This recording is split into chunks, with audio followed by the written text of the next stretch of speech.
All right. Why don't we start with you telling me when you were born and who your parents were?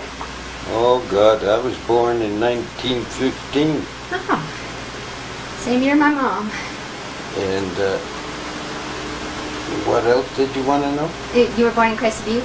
I was born in Crested Butte, Colorado, yes, by a midwife. Oh, okay. Yeah, in them days, we didn't have many doctors or anything. So, I don't know, I was just growing up in the 20s and the 30s. Uh-huh. So, were you the oldest child of your parents? Oh, no, there was 9 of us brothers and 2 sisters in the family. And what were your parents' names? My parents' name was Martin and Kelowna Spritzer. And when did they come to Crested Butte? Oh my God, they come here in about my dad come here in 1897. Then he sent for my mother, and he met her in Glenwood Springs, Colorado. And that's where they got married in 1903. And where did they come from? I'm from Yugoslavia. Okay. My mother from Zagreb.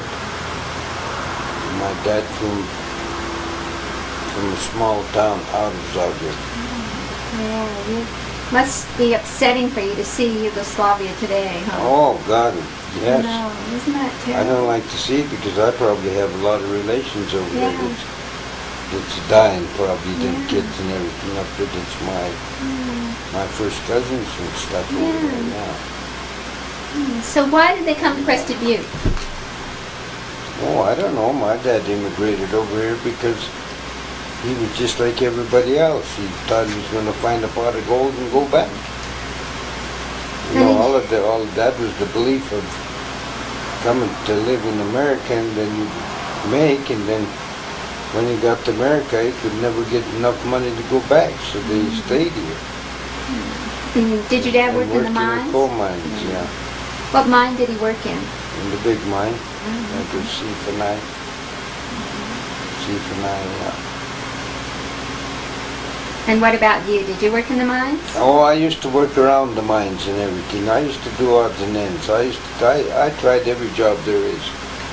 As like far what? as I was concerned, well, everything. You know, like digging ditches, working in the mine, and as a musician, I even tried my hand at that. What'd you play? Look behind you. Oh, my goodness. An accordion? Do you still play? Yeah. Oh, that's good. Oh, okay. That's what I played all my life, accordions, and I was like the grasshopper. I didn't care to work too much. I just liked to play. Yeah. But playing's hard work. Well, it is a lot of hard work, but a lot of people don't believe it. They think it's happiness. They think it's, well, I was happy because I made other people happy. That wasn't too bad, really. Yeah. Of course, I never worked too much or anything because, well, my folks and everybody, they were good to me. You know, if I got a job too heavy or something, if they told me, no, you don't need to do it. So then I just went on and played my accordion, and I just made enough money to play, you know, to get to what I needed to clothe myself and all that stuff. And my folks really good to me, so they says, so long as we got something, we always got plenty on the table to eat, so don't worry about it. So they says, if anything gets too tough for you, just come on on. Were you the youngest? The middle? No, I was, let's see, there's 1, 2, 3, 4, 5, 6, 7. I was the 7th in the family. And did your other brothers work in the mines, or did Oh they? yes, I had 4 brothers that worked in the mine for, they each put 25 years apiece underground up in Crestview, along with my dad. It was pretty hard work, wasn't it? Oh, we worked 10 hours underground. You're darn right it's hard work. I mean, it wasn't easy. And for what you got for it, you hardly got anything for it. In them days, you know, it was pretty rough to be working for $4 a day. And maybe you got one shift a week, but then you have to stand in line all week in order not to lose that shift. And that was $4 a week. Wow. My oldest brother's paycheck for 2 weeks was $46 working underground after all the expenses was taken off. Wow. But the company never paid for what you had to buy, like powder to shoot the coal. Oh, really? You had to pay for that yourself? Yeah. Huh? Then you had to pay to take your showers, and you had to pay to have a place up there to hang your clothes, your diggers, what they call. And did they have a company store too, where you They had a company store where you bought stuff, sure. Yeah. Whenever you got in debt in the company store, you never got out of it. Yeah. Sort of like that song, That 16 song, tons. like 16 yeah. tons, that's the same thing. Yeah. Yes, sir, you owed your soul to the company store. That was, yes, that was in them days because they paid you in script, mostly, see? So they had you coming or going. You couldn't buy anything any other place. Yeah. That's clever, huh? Yeah, sure. Yeah. Had a monopoly on it, you see. Yeah. Did United Mine Workers ever come in to... Oh, the United Mine Workers came in there, sure. Did it help? Oh, yes, sure. That's when I went through the depressions of 1927. That was a big one when they struck for more wages. From about $4 to $7. That's when they were striking.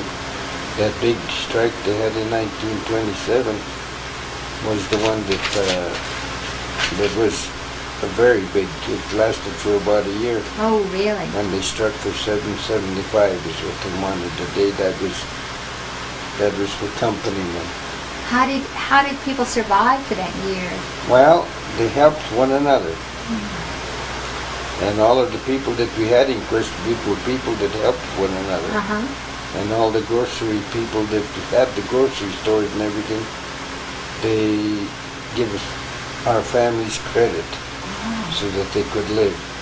And then, after they got on their feet and the mines started working again after the wobbly strike is what I call it. Was it a was wobbly over. strike? Yeah. Oh, okay.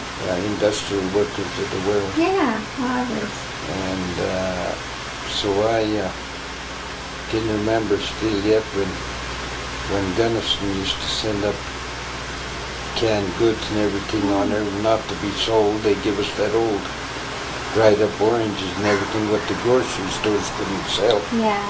In them days, yeah, and then they brought it to us poor families. But they didn't bring enough because, heck, what are you going to do with one orange a month? Yeah, right. Pretty hard to survive. Right. And on the cans and everything was marked, and they brought that, what did they call that, corned beef, you know, stuff like that for us to eat. Yeah. A lot of times we had these rabbit shoots, so they used to bring us rabbits up there every once in a while to eat. That's all we ate was cottontail rabbits and jackrabbits in them days. I bet you don't eat rabbit today, do you? Oh, God. I wouldn't eat one today if you give it to me. I had enough of that. And our talents and everything was fishing. We caught fish for home and stuff like that, and we got along pretty well. And what about heating? Did you have coal? Heating, coal. Even though you were on strike, you could find the heating? You could get coal for heating? Oh, yeah. Well, we used to just go up there to mine and help ourselves. Okay. On the rock dumps, what they call the rock dump. When they cleaned the mine out, there was plenty coal there, so we used to go up there and pick it and fill our coal sheds with it. When we could, because we had to sneak over to get it. But then we did pretty good that way. So did people who belonged to the Wobblies from the outside, did they come in too and Oh, yeah. support the strike? Oh yeah. And was it, did you get the $7.75 an hour? Sure. Yeah. And Yeah. what about hours? Did they reduce any of the Well, hours? yeah, up to 8 hours a day. That's portal to portal, what they call. Yeah, they got that. And what about conditions? Were they pretty unsafe? In the mine? Uh-huh. In the Well, every mine underground, if you don't know what you're doing, isn't safe. Mm-hmm. But usually all of the miners and everybody knew what they were doing. I mean, it wasn't safe. Yeah. Not working underground ain't safe. No way. But then to protect their lives, they had a timber, like, you know what I mean, put timbers in it. Yeah, I know that. Always, they know what it was to work under there because the conditions of the rock and whenever there was going to be a cave-in or something like that, they all usually knew by sounding the roof of the mine. Uh-huh. See, They could tell. if they that's could something. tell. Yeah. Did many people could. die in accidents? Oh, several of them died up there in accidents. Yes. Well, you know the Jokerville mine Yeah. took all of them lives. Yeah. Well, that was interesting. Right. Oh, that's right. Yeah. But that was earlier, right? Oh yeah, that was earlier. That was the big explosion. Yeah. 1898 or? Yeah, but that then right? the big mine took several young lives. Yes. Yeah, some kids that I went to school with, they lost their lives. You know. Yeah. And so that has to have been in like the 30s, huh? No, 40s. 40s.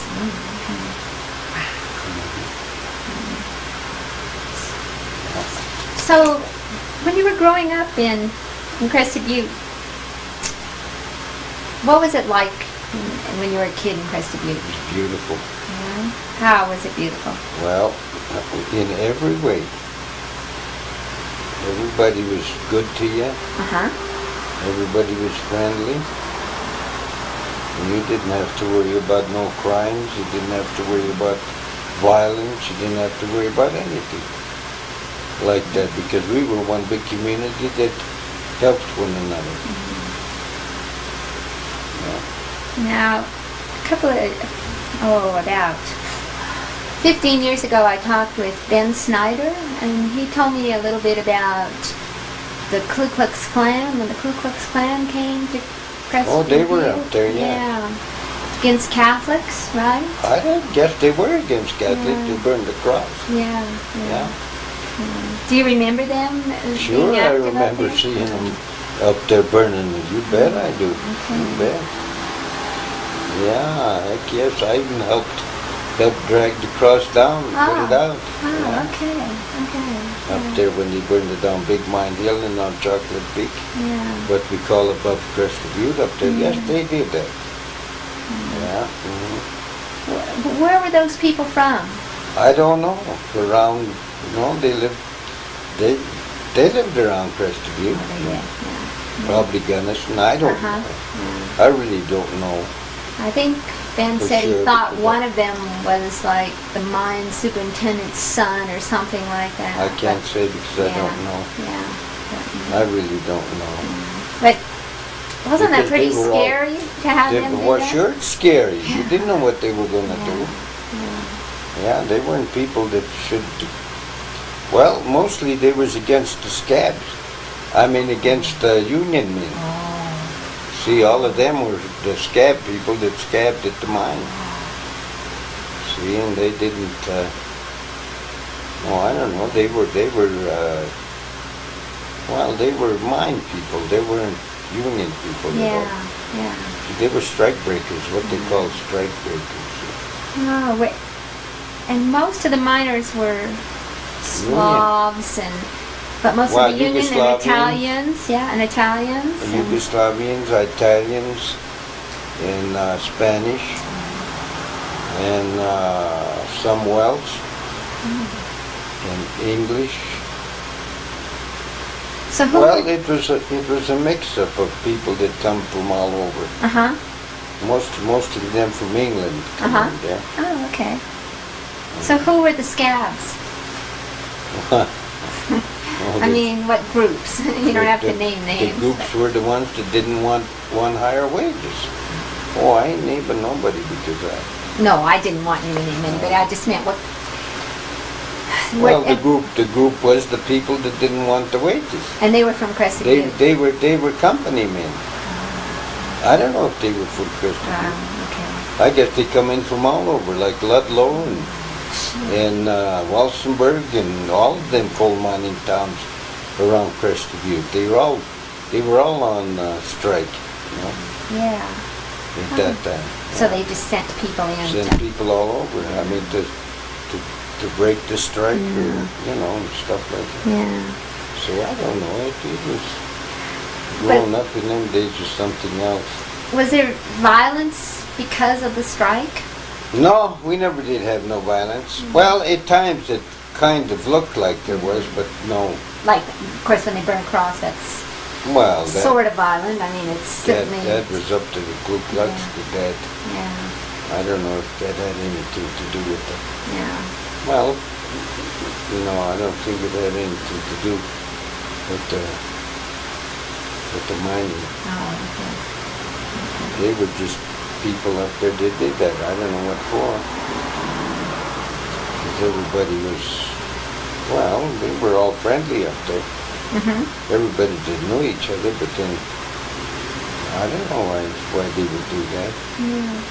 Of course, we got mad one time and burned a hoop too. Oh, you did? Well, not me, but Yeah. when I was a kid, I saw. Yeah, but that didn't do no good. They burned a what? Hoop. What's that? I don't know. That's their belief. Oh, the hoop. Oh, I see. Or something. I don't know okay. what they did. Oh, okay. So it was pretty good life though, growing up in Crescent View. Oh hell, it was a beautiful. Excuse me. No, that's It fine. was a beautiful life. Oh my God. I wish it was like that still yet instead of what it is today. I'm telling you. I really don't know what they're trying to do with the town up there. My God, I go up there and look at it, and I just feel sick. Yeah. So mine's. They changed it so doggone much and did things to it that I can't hardly believe. Like what? Changed it Yeah. How? in every way. Like how? Yeah. Bring the people in. Yeah. Changing the town, streets, buildings. Just filling it full of people. Yeah. Well, when the mines shut down in 1950, in the 50s, right? 52. 52. Then, is that when the ski area started? Yep. Getting, Right after that, sometime after that in 60. In 60 65, I think it started. I'm not sure on that. so, what was Crescent View like after the mines closed? Beautiful, just beautiful. Heck, we had about 400 or 500 people lived up there, and they was all content. Everything what we had up there was beautiful.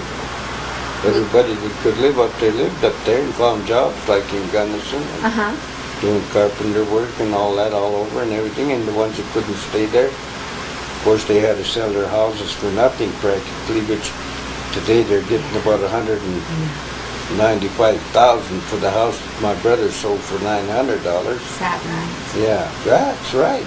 Isn't that incredible? That's just... Well, yeah. because they couldn't stay, Yeah. because there was nothing there for them, and they had to feed their families. So most of them went either to Pueblo steel mills to work after the mines shut down, because they was, working in the mines. And then most of them went over to the Coors Brewery in Denver to work for them. And the ones that didn't move over there found out jobs where they could do. Is that what you did? Me? No, I didn't hardly do anything myself. Were you married? No. No. Married? Yeah. No way. Oh, I'm sorry. No, not me, boy. No, that's one step I never did make because I figured, well, I'll tell you for sure, I ain't got nothing against it or anything. But if I wanted to give up my freedom, that's what I would have did. It makes it harder to stay. And like that thing is, like that little plaque I got up there, give a man his freedom and he has everything. That's me. Yeah. See, I'm like the piano. With the pedal. Well, let's see, it's on my door. Yeah, I saw it on your door. Yeah, see, that's the way I am. Yeah. It's just, life is like a piano. It depends on how you, or what you get out of it. I don't know how you play it or what you get out of it. Yeah. That's life. So me, I could never see myself getting married, no.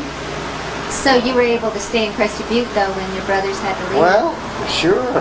I didn't have to go anywhere, so I didn't have a family to feed or anything. I could, for what little work I could find, was odd jobs like that, working around there. Oh, after that, you know, there was jobs like little mines, and that was still working. And that,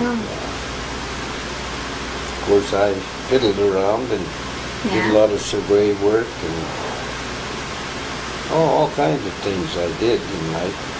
And then in 1964, you and George started the Chronicle? I think it was 68 or something like that. Oh, okay. George Sibley, yeah, he come to town, and George was a fellow that wanted to be a journalist, which he is a pretty good writer today. Yeah, he is, And so he come up there and, I don't know if I should be telling you this, but I don't care. It's true that I felt sorry for George on account of, because every place he went, when he come from Pittsburgh, Pennsylvania, he had a hard time, making a living, just like anybody else. When he come up there, and the poor bugger wanted to write a newspaper. So every place he went, he always upped his rent and everything, so he had to get out because he didn't have enough money to pay, so I got mad. And I told him, George, you don't have to worry about it anymore. You come to my place and I give you an office rent. So he moved his office in there, and then he started writing this 4-page, and then I was helping him. See, I got involved with him because I bought into it. And no, they give me part of it because I let him have it for rent and stuff like that. So George, I don't know, he was writing it, but he didn't know what to put in there for sporting news. Well, I don't know. He says, Botsie says, how about you writing the sporting life? I said, George, what do I know about the sporting life? And he says, you know enough about fishing, outdoors, and everything. I said, okay, give it a try. So I give him one column for the newspaper one time, and then he put me on the staff. He says, he says, you got to write it every week now. I say, George, what are you talking about? How am I gonna remember? And then I never did. He got me a desk, he got me everything up there and set me up to write all these. I never did write one on the desk at all. Oh, really? The only place that he got the column, for me to write, the stories and everything that I wrote was in the beer joint when he caught me half loaded. Oh, that's good. See, he gave me pad and pencil, and when I started, the first 2 lines was fine. After a few beers, he says, when did you begin to start to write shorthand? I said, George. I said, you don't understand it? No, he says, I don't. So he'd sit there with his pad and pencil in the booth at Tony Capucha's Tavern or Rita Frank's bar, and he'd get the column for that week off of me. That's good. And I would just rattle it right off because I never did write one. Yeah. It just come through my head and I Dictated told him. it. Yeah. Dictated to George, and that's how I become to write for the newspaper and be an owner of it and kept it up. And it was a good newspaper too, wasn't it? Oh yeah. Good newspaper, Was it the only one in Crested Butte then, or? Well, at that time it was, Yeah, and then Sandy started the pilot, didn't she? Oh yeah, she come in there. Yeah. Afterwards, Sandy did, yeah. Yeah. I think she was going to try to work for us or something at that time. I wasn't sure. Yeah. She was a good girl. Yeah. She was awful enthused about writing a newspaper and wanted to be a newspaper lady and everything, you know. Yeah. But she turned out to be pretty good. I like Sandy. She's really nice. Good nice photographer. She takes Oh, yeah. beautiful Oh, pictures, doesn't she? Yeah, she took that picture up there, but she Oh, standing in front of the Alpinaut. yeah. This one And the one above that, too. playing the accordion. Oh, that's good. That's a nice picture. When was that taken? I don't know. Oh, and that's a nice picture. Yeah. Oh, that's good. I like your hat. Oh, that was Jean-Paul brought that over from France. Yeah, it looks authentic. He's the one playing accordion with me there on the right. Oh, okay. See, he died not too long ago. Yeah, he was there with us, and we took that up at the Alpinaut when Milo had that place, him and Archer. Yeah, they run the place. Oh, that was after the ski area and all that. Yeah. How did you feel when the ski area first wanted to come in? Well, I didn't feel very good about it on account of because I knew what did it do, because what it did to Aspen and everything, see. No, I didn't. We really didn't care about it, but there wasn't enough of us to prevent it. There was nothing we could have did about it anyhow. That's right. So when they brought it in, then the town of Crested Butte started changing. And then all of these other towns are springing up around us and everything, you know what I mean? Like it's Mount Crested Butte, right? Yeah, and then all of a sudden they start, all that big money come in, and then people start selling their ranches and developing and all of this and everything. You know, that did it, everything for me. Yeah. When did you move from Crested Butte? About 3 years ago. Why? Well, because I didn't want to live up there. I couldn't live up there anymore. Too expensive? Too expensive, and God Almighty, you can figure that when a hamburger goes from 35 cents to $6, well, it's time to move. Yeah. On account of, because where am I at my age gonna make big money to compete with what they want up there? Yeah. Can't do it. Yeah. Pretty rough. Yeah, it is. So I moved out and come into what I got today. Nice. Yeah. Nice little thing. But then more power to them up there. They can make it fun. But I sure don't like the changes out of there. Sure. No, that poor little town is suffering today. Yeah. So is my heart. What? And there are very few old timers left up there, aren't there? Well, there ain't nobody hardly left up there. It's only Tony Mihalich. He's the only one left in the hardware, and then the Sportages is still up there. Yeah. And by golly, you know, I don't know if anybody else gets up there. Left from me. Yeah, from the old days. From the 2,000 people that lived up there. Yeah. And the ones that had to move away. Of course, there's a lot of them still living that's moved away. Yeah. See, they come up there, but boy, I tell you, they sure feel bad about it being like it is. But I guess what can you do? Progress is what they tell me. Yeah.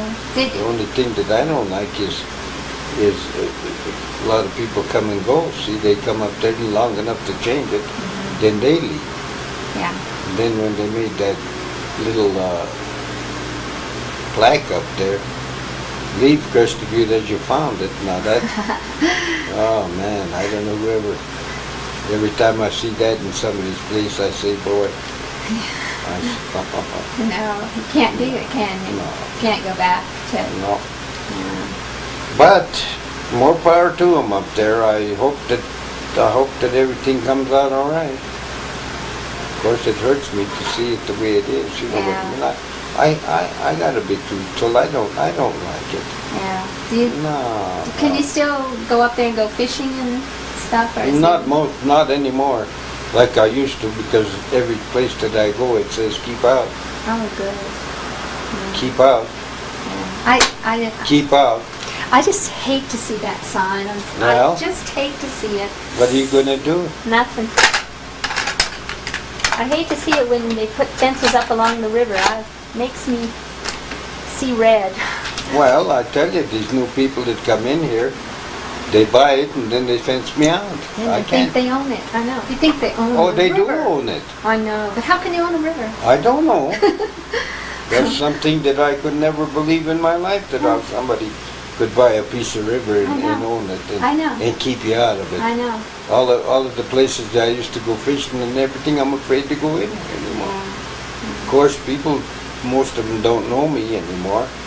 And probably I could go in there, but I'm not going to Yeah. beg anybody Right. to go fishing where I used to have the privilege Yeah. of going.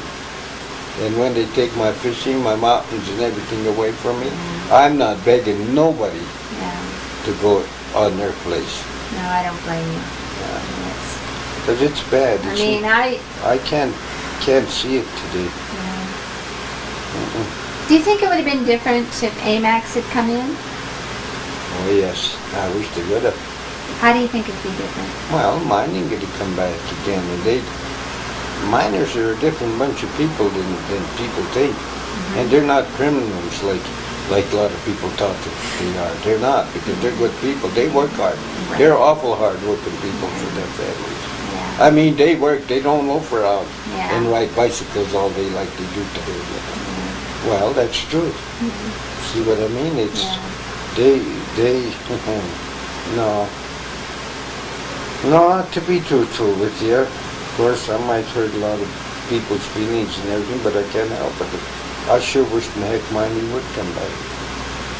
I mean, miners are people. They really are good people. They're not what these kids of today say they are. Yeah. Like they're gonna, Jesus.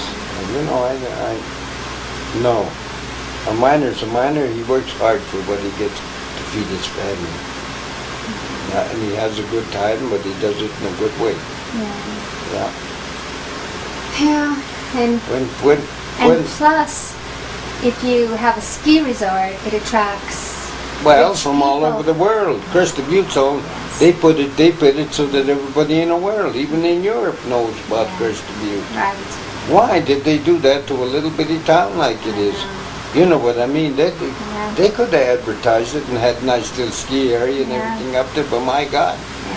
they want to fill this whole valley up here. Yeah. You see these ranchers and They'll do everybody? it. They're selling out because big money. Yeah. Oh, yeah. Yeah. I know. You got a pocket full of money, you can do anything. That's right. today. It's cheap. Crested Butte is so-called cheap for Yeah, rich they people bought. from California. They bought cheap. They Yeah. sold high. Yeah. And look at the real estate offices and everything they got up there. My God. You know what I mean? They I just do. want to sell every piece of land that there is, and then after it's sold, where they gonna go? They're gonna find some other poor town. Yeah. It'll be Yeah. like Aspen, Yeah. and so they'll go someplace else. Yeah, when Aspen hooks up with Crested Butte, then it's finished. Yeah. Then what else have they got? Nothing. Well, you know, the first time I saw Crested Butte was in 1972, and it was much different than it is in Oh. 1993. Oh my God. It was. It was a beautiful Even at little that place. time, it yeah. was a lot different. Yeah, and there were places you could go. You could just go up, and you could go hiking. Yeah, and any you could place go you could fishing, go, and- yeah. Yeah, and there weren't. But now you can't go no place because it's shut off. Yeah. No trespassing, no trespassing. My God. Places I used to go deer hunting and stuff like Yeah. that. Now I find nothing but a bunch of bicycles on top of the mountains instead of people. Yeah. You know, and I know. dirt bikes and all of Yeah. that stuff. Jesus. We used to I go mean, up it's- to the movies, you know, we'd go up to the Princess and go to the movies, and you could walk around the street and you would know people Oh, on the street. nice. It was beautiful. Now you go up there, I don't know Well, yeah. anybody. I know. No, just like me. No. My God, if I never kept up with the few friends I got up there, I wouldn't know nobody. Yeah. And I didn't move only 28 miles away Yeah. from it. See what I mean? No, but they just, I don't know. I don't know what it is. Well, like they say, money talks. And progress. When people believe in progress, and that's But what's going to be left for the next generation? I don't know. That is something that I'm afraid. If they don't start doing something about it and keep things like it was, when it, you know. Because when you think, when I was 6 years old, I went camping with my parents in Yosemite. And, Yeah. you know, you cooked over an open fire, and Yeah. you slept in the car, and my dad went out and chopped wood. Well, you yeah. know, you can't do that.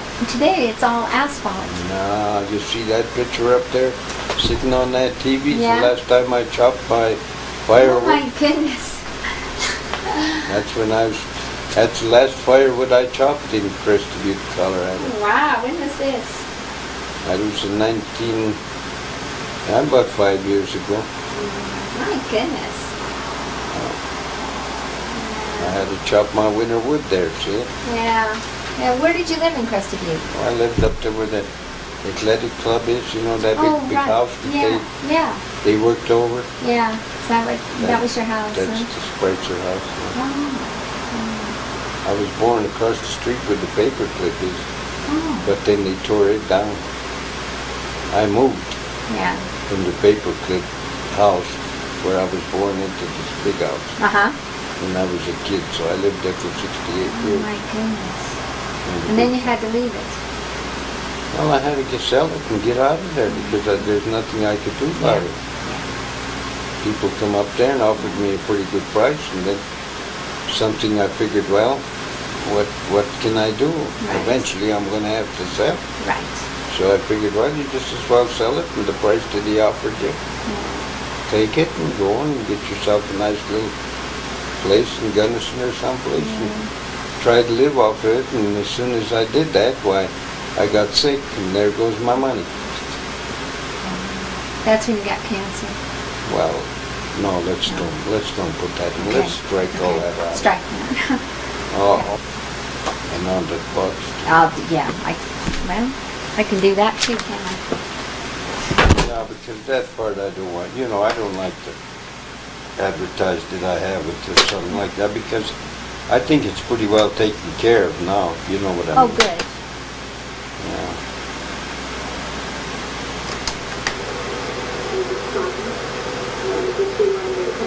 Okay. Got it? Yes. That's good. So. Yeah. Well, if you could see this valley the way you wanted it, how would you want to see it? Just like it was. When? Oh, up until the ski area come here and changed, you know. So really about the 1950s? No, No, 60s. 60s. Okay. No, the 50s is when mine shut down. But Uh-huh. then after that, it was good for about 10 years until they come in and started up the ski area, and then it started going the other way. So.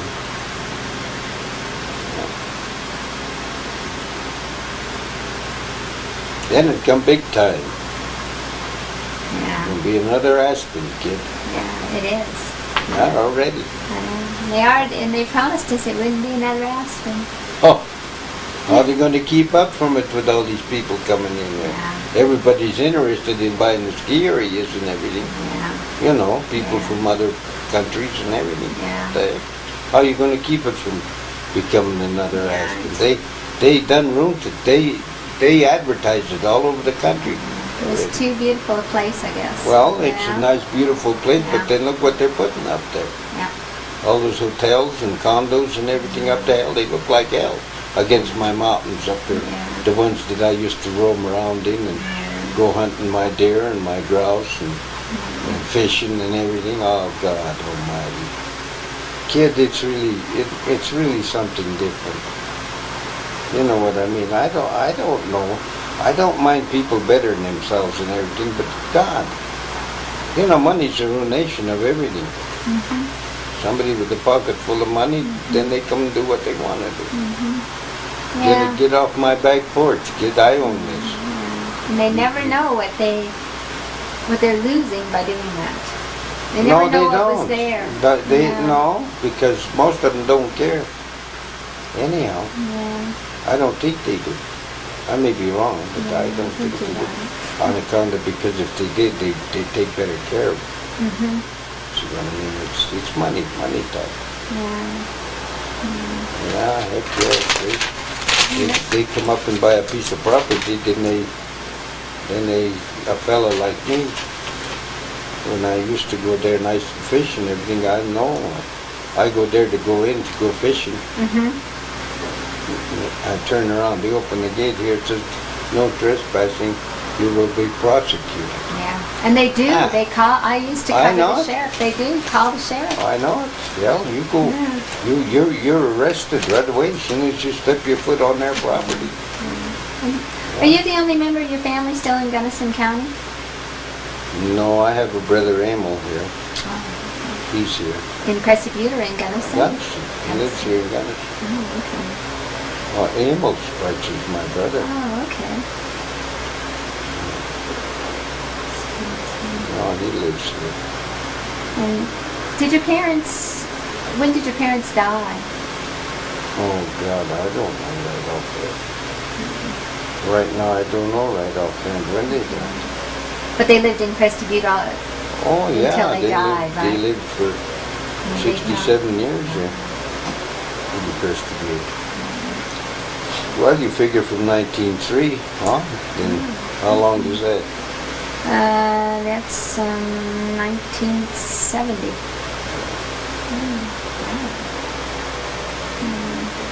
What did they think of the changes? So they must have seen some Nah, of the they changes. never lived long enough to know Oh. the changes. They died before all this came in. Okay. I mean, it was the beginning of it. Yeah. Now, they couldn't think anything because they were dead. Yeah. Are they in the cemetery up there in Crescent Butte? Oh, yeah. I bet they better be. Oh. The last time you looked, right? Yeah, God. I don't think they come down here to see me. Or left. They didn't tell me they left yet. I don't know. I guess that was kind of a dumb question, wasn't it? Well, a little bit of a stupid one, yeah. But that's all right, I'll forgive you. I wonder why I even asked that. I don't know. Tell me about going to school in Crested Butte. Oh, Crested Butte was a good school here. Oh, I started school when I was about 6 years old. Of course, I hated to go start school and everything on account of because I already knew everything what I knew before I started school. And then when my mother made me go to school, and then the teacher, when I come in there and I sat in there and then everybody, she pulled out these boxes full of sand and blocks and everything. And she wanted me to sit down and play with sand and blocks. I said, what the hell? What is this? Here I was already chewing tobacco, drinking wine, and I had my fishing pole going fishing. I didn't know anything about that school was going to be like that, but then I had to go. Yeah. You see, everything that I've learned, well, just like that guy wrote that book, everything I learned was in kindergarten. Yeah.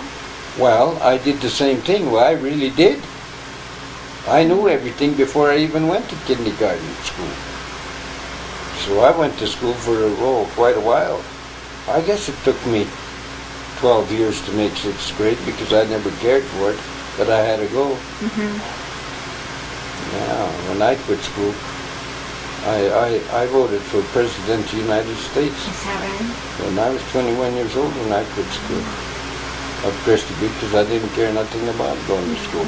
Everything I knew, it was self-experience. Yeah. So you went through high school or 6th grade? No, Just no. 6th grade, really? I never did make high school. Oh, okay.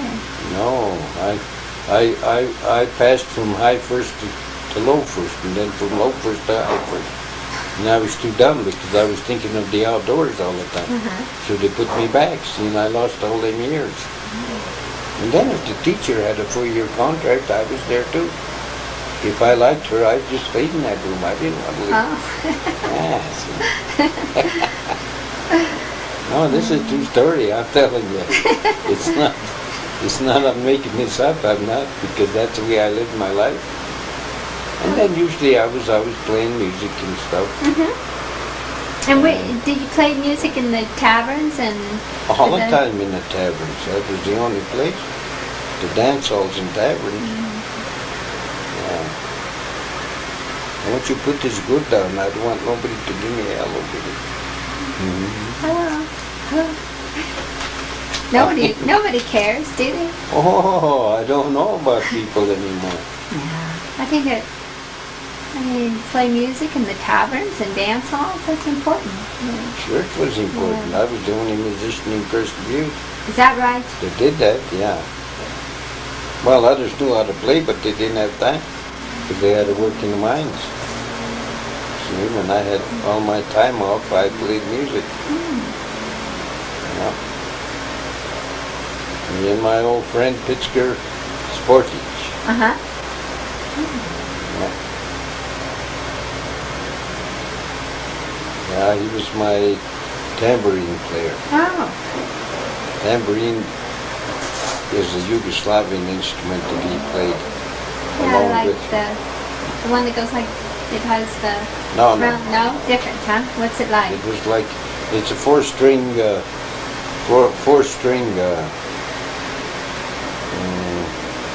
instrument. Oh, okay. It was like something like a guitar, but it wasn't. Yeah. It was Yugoslavian. Oh, okay. Tamburica, what we called it. Yugoslavian, it's a...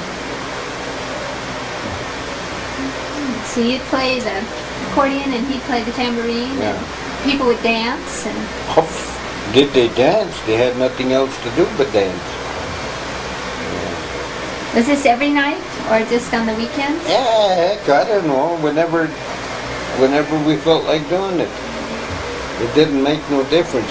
People up there didn't have to have no excuse to have a good time. They were all coal miners and everything. They were happy people. Heck, most of them, they looked forward to come out of the mine and shed their diggers and wash up and go down to the tavern to where they could hear this good old music coming through the doors and playing and having their beers. And That sounds like you had an important job. who? You. I don't know. I guess I did. Yeah. I must have because I loved it. Do you still play for dances? Once in a while when it hits my fancy, but I'm getting up there to where I don't do much of it anymore on account of, it's, I don't know, I just collect instruments, old accordions and stuff. Now I'm usually mostly out of it all. Yeah. But you play for yourself, right? Yeah. I play for myself all the time. I mean, sometimes if I get in the mood, see, I got me one of these little ones here now. I play this, see, because I'm too lazy to play the big accordion. Is that taking a picture? No, I gotta move it down. No, I gotta move it down a little. There. That don't take pictures, does it? No. Just talk? Yeah, but it takes, the kind of picture you play on a video. Yeah, it's a Oh, video. you mean I can see it on there? Uh-huh, you can. Oh, okay. Yes. Well, Goodness. maybe I'll give you a little example. Okay, of what give me an example. I used to play before.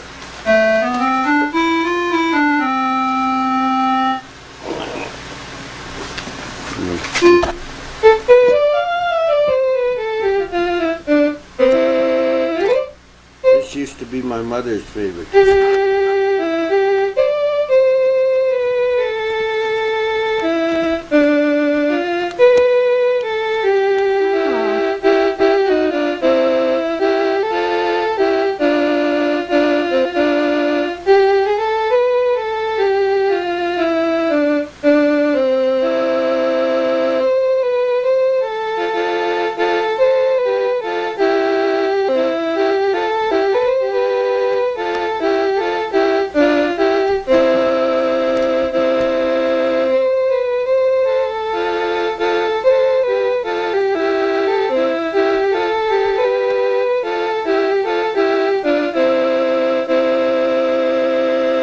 That's the song that my dad was loved when my mother used to sing it when he was courting her. Oh, what is it called? It Do you, means Someone MOT, Micah Kaitayis. which is? That means that, Mama, don't worry about where I'm at. And then the girl used to sneak off and pick the flowers and everything to give to her boyfriend, which her mother didn't know. Oh, See, that's yeah.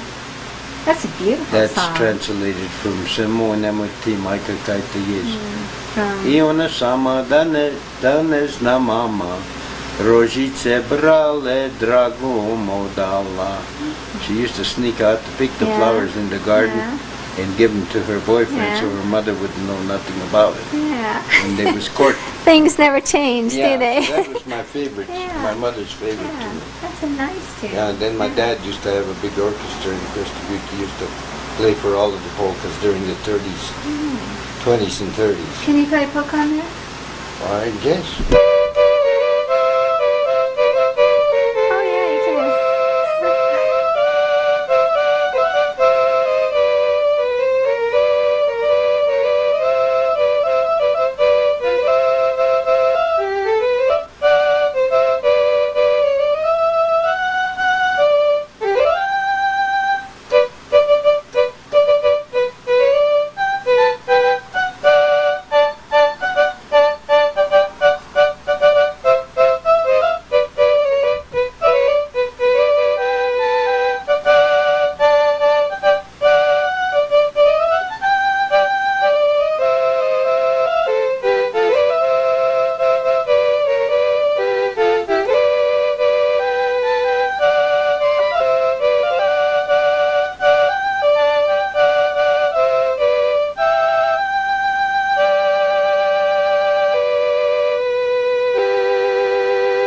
Oh, that's great. Yeah, that's, That's great. That, yeah, yes, sir, and then, let's see.